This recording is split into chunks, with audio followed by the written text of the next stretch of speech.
Bismillahirrahmanirrahim. Assalamualaikum warahmatullahi wabarakatuh. Robbi sholli sadri wa yassir li amri wahlul 'uqdatam min lisani yafqahu qauli. Selamat siang sahabat-sahabatku fitness mania dimanapun berada. Jumpa lagi dengan saya Ervan di channel Master Ervan. Siang ini teman-teman mendung ya, di kota saya mendung. Mungkin sebentar lagi hujan, tapi mudah-mudahan jangan hujan dulu karena saya masih mau jemput anak. Lagi jam 1 ya teman-teman ya. Izinkanlah teman-teman sebelum saya menjemput anak, saya baru datang dari sekolah, mandi, makan, sholat. Nah, sekarang saya akan menjawab. Oh, ini saya bawa pisang ini. Kita lagi saya makan. Saya akan menjawab 3 pertanyaan di sini dari teman-teman semua ya. Insya Allah ini adalah berdasarkan saya sendiri.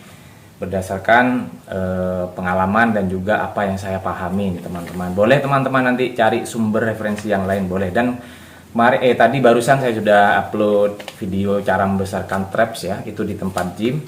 Kemudian ada yang request juga bagaimana cara melatih otot tricep. Mungkin nanti saya akan agendakan ya teman-teman, karena saya masih membagi waktu nih teman-teman ya. Baik, di sini ada 3 pertanyaan yang sudah saya tulis teman-teman ya. Saya akan langsung jawab. Yang pertama adalah dari bernama Ayah Nabil. Ini saya tidak tahu namanya. Mungkin anaknya nih Nabil ya. Jadi Ayah Nabil mungkin. Salam kenal buat Mas Ayah Nabil ya. Beliau bertanya, jika ada kegiatan selain pekerjaan minimal dalam 1 hari itu berapa menit untuk latihan angkat beban? Dan waktu jam berapa yang bagus? Nah, ini bagus sekali pertanyaannya.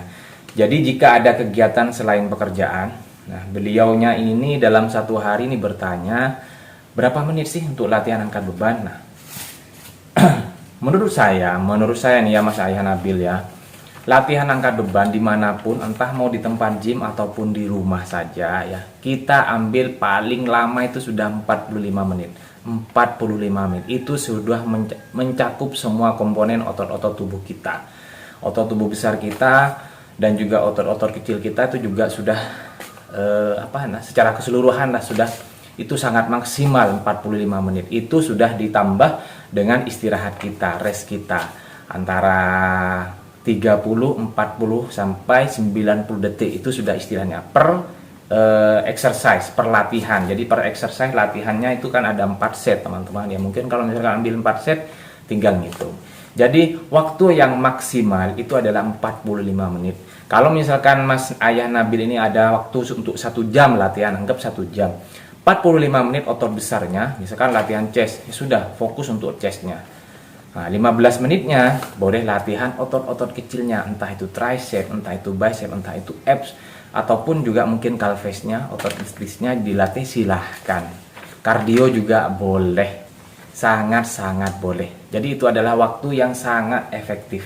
Dan waktu jam berapa yang bagus? Nah, kalau ini terkait dengan konsisten ya sebenarnya ya. Waktu yang konsisten yang buat pribadi diri sendiri, buat Mas Ayah Nabil itu yang sekiranya bisa dilakukan tanpa mengganggu aktivitas lain. Misalkan kalau latihan pagi ya boleh, latihan sore juga boleh, malam juga boleh. Itu sangat-sangat dibolehkan ya Mas.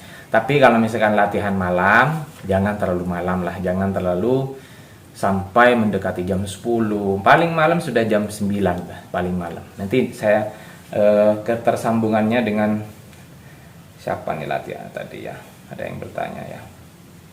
Oh ya, nanti ini ada ketersambungannya nih dengan jawabannya ini nanti. Jadi boleh latihan malam boleh, latihan sore juga boleh, latihan pagi juga boleh teman-teman ya. Pagi biasanya ini saya sarankan untuk teman-teman yang sedang dalam program dietnya, program cuttingnya, lebih bagus latihan pagi. Ketika mau latihan cukup penuhi karbonya dari boleh roti, boleh oatmeal, boleh dari buah alpukat, boleh. Jangan karbo terlalu banyak. Nah, coba lakukan dalam 1 bulan atau 2 bulan latihan paginya. Jadi karena kemarin sudah saya jelaskan, karena hormon kortisol kita itu lagi sedang tinggi-tingginya itu teman-teman ya. Nah itu begitu ya Mas Ayah Nabil ya. Jadi cukup 45 menit lah untuk otot besarnya ya. Untuk gerakan komponnya ya, gerakan kompon movementnya cukup 45 menit. Boleh 15 menitnya otot-otot kecilnya begitu. Kemudian yang kedua, Mas Ali Wafa. Salam kenal Mas Ali Wafa. Apakah susu Den, tuh ya, saya tempat tidak mau menyebutkan merek di sini, susu Den, lanjut sendiri, pisang dan telur mentah itu bisa membuat otot besar. Nah, pertanyaannya ini bisa membuat otot besar digimanakan? Ya, ingat, ini karena termasuk protein, ya. Susu Den itu, ya, inisial D, ya, susu inisial D itu kurang lebih proteinnya 5 gram. Saya juga pakai itu kemarin-kemarinnya sebelum katanya sekarang tidak boleh diboikot ya, karena terkait dengan perang Israel dengan Palestina ya. Jadi saya stop dulu penggunaannya. Itu 5 gram protein. Sedangkan pisang, nah pisang ini satu protein. Pisang. Kemudian telur mentah itu bisa membuat otot besar. Nah, kalau telur mentah saya sarankan dikukus saja, ambil putihnya, telurnya kuningnya itu sampean bisa taruh aja, tidak usah dikonsumsi. Jadi yang saya tekankan adalah putih telurnya saja dikukus. Ya, apakah bisa? Bisa. Karena ini termasuk adalah membantu pemenuhan kebutuhan protein kita ataupun juga kalori harian kita. Asalkan dengan apa? Imbangi dengan latihan yang tepat ya Mas Ali ya. Imbangi dengan latihan yang tepat, yang baik, tidur yang berkualitas. Seperti itu. Intinya saya sudah sampaikan kebutuhan protein kita minimal 1,2 maksimal 2,2 kali berat badan kita. Nah, itu bisa dari sumber protein yang ada dari real food harian, Mas Ali Wafa ya. Jadi bisa. Asalkan itu kata saya harus bersinergi 3. Pola makan, pola latihan dan juga pola istirahat. Begitu Mas Ali Wafa. Nah, yang ini yang Mas Aditya Pratista. Salam kenal buat Mas Aditya. Beliau bertanya, minum susu Pro Isolate Whey Pro Isolate ya. Jika latihan selesai jam 8 malam, hanya minum susu Pro Isolate, tidak makan malam, apakah berbahaya? Nah, ini tadi keterkaitannya juga dengan pertanyaannya Mas Ayah Nabil tadi ya. Ini kan latihannya malam, tidak sampai latihan malam. Beliau bertanya, jika selesai latihan jam 8 malam hanya minum susu Pro Isolate, tidak makan malam, apakah berbahaya? Begini, susu Pro Isolate itu ataupun gainer ataupun suplementasi yang lainnya itu ingat, itu hanya penunjang. Itu hanya penunjang kebutuhan protein harian kita. Kalau misalkan sudah terpenuhi dari Mas Aditya ini terpenuhi dari penggunaan minum susu ini sudah terpenuhi kebutuhan proteinnya ataupun kalori hariannya, boleh saja tidak makan. Atau misalkan mau makan malam diganti karbonya, menunya boleh karbo, mungkin oatmeal, cracker, kemudian susu, roti gandum, kemudian juga mungkin buah alpukat, pisang, silahkan. Yang penting harus terpenuhi kebutuhan proteinnya. Anda bisa hitung sendiri berdasarkan BB Anda dan juga berdasarkan program Anda. Anda mau diet apa mau bulking, mau cutting apa mau bulking. Ya, bukan masalah tentang berbahayanya. Karena tubuh ini kita itu cerdas, Mas. Cerdas tubuh kita ini. Jadi kalau misalkan Mas Adit hanya mengandalkan protein tapi karbonya kurang, saya jamin tidurnya tidak akan nyenyak. Karena tubuh kita juga butuh karbo pada waktu tidur. Kenapa? Karena kalau latihan angkat beban itu terjadi pembakaran kalori selama 24 jam. Saya sudah membuktikan itu. Jadi saya sarankan latihan malam sudah bagus, jangan sampai jam 9, jangan sampai jam 10, paling malam jam 9 sudah bagus.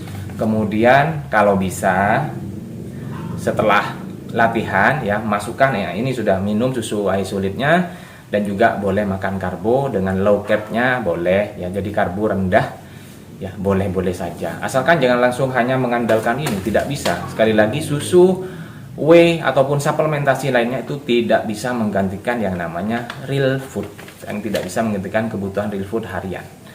Jadi itu hanya menunjang saja Mas Adi ya. Begitu Mas Adi, saya sarankan tetap saja masukkan protein ya. Selesai latihan Anda kan memang ada yang namanya golden eggs atau golden hours.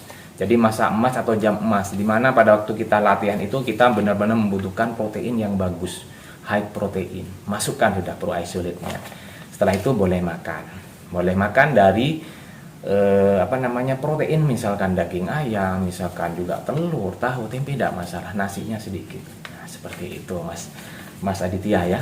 Nah, mudah-mudahan bermanfaat. Boleh beliau-beliau yang bertanya ini boleh mencari sumber referensi yang lain, karena ilmu bisa datang dari mana saja. Ingat, ini hanya opini saya pribadi ya. Ingat, ini opini saya pribadi, belum tentu juga sama dengan pendapat yang sudah senior-senior ataupun yang sudah atlet ataupun yang sudah sangat berpengalaman. Bisa saja penyampaian saya ada yang keliru, ada yang salah, bahkan tidak sama atau salah. Nah, jadi makanya ini hanya referensi buat teman-teman. Silahkan mau diambil, silahkan mau dijalani ya, mudah-mudahan sukses. Yang penting tetap semangat teman-teman ya. Insya Allah kalau kita memang benar-benar niat untuk kebutuhan ataupun jangka panjang kesehatan kita, insya Allah akan dimudahkan ya. Niatkan sudah untuk ibadah. Nah, seperti itu. Begitu ya Mas ya. Mas siapa 3 salam kenal tadi, Mas Adit, Mas Ali Wafa, dan Mas Ayah Nabil ya. Saya doakan mudah-mudahan programnya lancar ya. Sukses selalu, salam bahagia, salam sehat.